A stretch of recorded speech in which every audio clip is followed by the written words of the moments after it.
Selamat datang di channel Sejarah TV. Sebelum memulai podcast, mari dukung channel ini dengan cara subscribe, like, dan share video ini. Tema podcast pada hari ini, saya akan membahas mengenai sejarah pemindahan ibu kota negara Indonesia.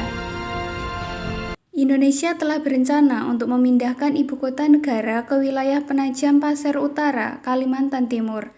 Ibu kota negara yang baru ini akan dinamai Nusantara. Pemerintah bahkan telah menargetkan pemindahan ibu kota negara akan dimulai sebelum tahun 2024.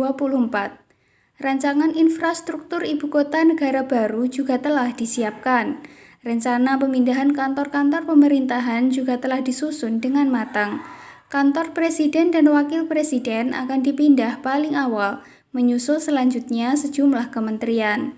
Perpindahan ibu kota negara ternyata bukan hal yang baru bagi Indonesia. Ternyata Indonesia juga telah mengalami perpindahan ibu kota di masa lalu. Bagaimana sejarah perpindahan ibu kota negara di Indonesia?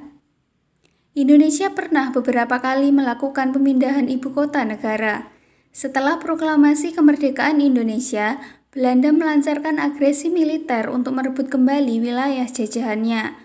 Puncaknya pada tanggal 29 September 1945, Jakarta dikuasai oleh Belanda. Melihat ibu kota negara telah jatuh ke tangan Belanda, Sri Sultan Hamengkubuwono IX mengusulkan untuk memindahkan ibu kota negara ke Yogyakarta. Usulan itu diterima Presiden Soekarno sehingga mulai 4 Januari 1946, ibu kota secara resmi pindah dari Jakarta ke Yogyakarta. Dalam hal ini, Yogyakarta sempat menjadi ibu kota negara Indonesia mulai dari 4 Januari 1946 sampai dengan 17 Desember 1949.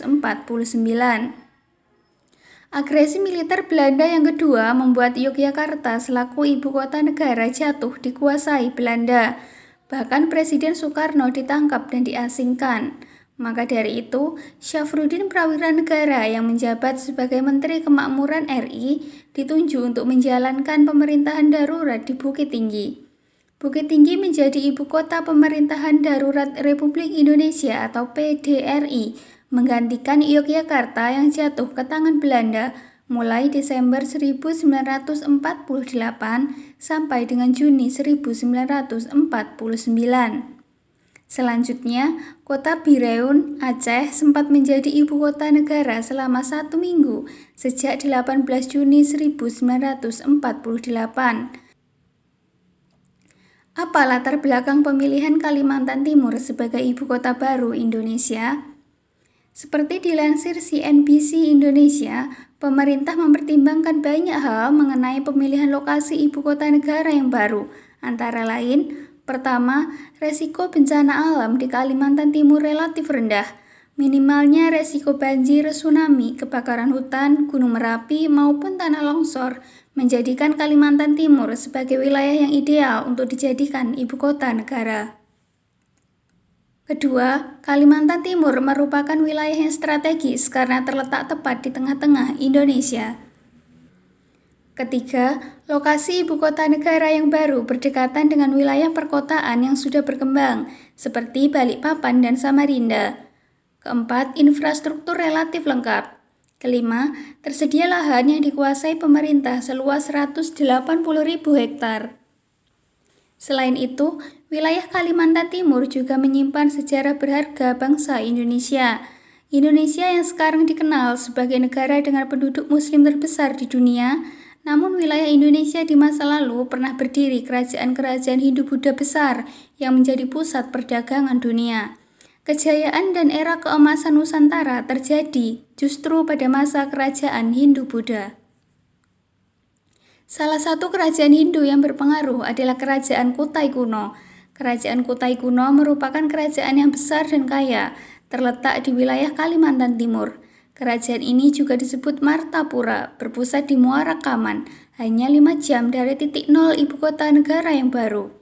Pada masa pemerintahan Raja Mulawarman, Kerajaan Kutai Kuno mengalami masa kejayaan. Wilayah kekuasaannya meliputi hampir seluruh wilayah Kalimantan Timur. Maka dari itu, pemindahan ibu kota negara ke Kalimantan Timur mengandung makna simbolik, menghubungkan kembali Indonesia dengan kejayaan Nusantara masa lalu yang sempat terlupakan. Indonesia pernah menjadi bangsa yang besar dan maju. Sebagai pusat perdagangan dunia, Nusantara kuno disegani oleh kerajaan-kerajaan lain dari berbagai penjuru dunia.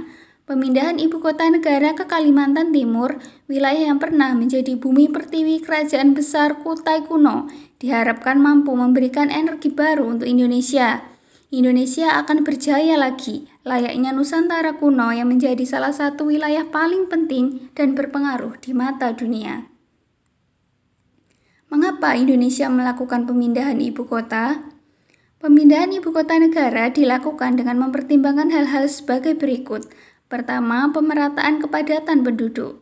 Kedua, pemerataan kontribusi ekonomi pada PDB. Ketiga, menipisnya persediaan air bersih di Jawa dan Bali. Keempat, tingginya laju konversi lahan di Pulau Jawa. Kelima, laju urbanisasi yang mengkhawatirkan di Jakarta. Keenam, ancaman bencana alam akibat menurunnya daya dukung lingkungan Pulau Jawa yang kian padat. Maka dari itu, dapat disimpulkan bahwa pemindahan ibu kota bukanlah hal yang baru bagi Indonesia. Selama masa perjuangan kemerdekaan, Indonesia bahkan telah beberapa kali melakukan pemindahan ibu kota negara. Kali ini, pemindahan ibu kota negara dari Pulau Jawa ke Pulau Kalimantan bertujuan untuk meningkatkan pemerataan pembangunan di Indonesia agar pembangunan tidak hanya terpusat di Pulau Jawa semata. Demikian penjelasan mengenai latar belakang sejarah perpindahan ibu kota negara di Indonesia. Apabila ada pertanyaan, dapat ditanyakan di kolom komentar. Jangan lupa untuk terus dukung channel ini dengan cara like, subscribe, dan share video ini. Terima kasih.